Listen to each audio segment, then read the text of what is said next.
सिद्धेश, डेझर्टमध्ये काय खाणार? काहीतरी गोडाच्या कर. काय पण? मोदक. ओके.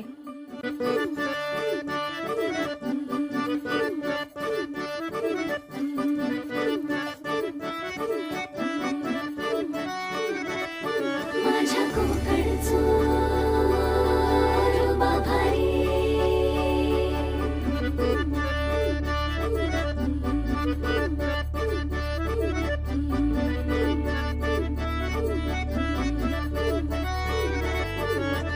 कोकणचो रुबा भारी माझ्या कोकणचो बाई तो रो भारी दिसते भारी गणपतीची स्वारी अन आला धादिस मामाच्या घरी मालवण सिद्धेश, सावंतवाडी माझ्या मोदक. कोकण गावांचो दिमाग भारी दिसते भारी गणपतीची स्वारी माझ्या कोकणा वाटे तुम्ही वळवा गाडी.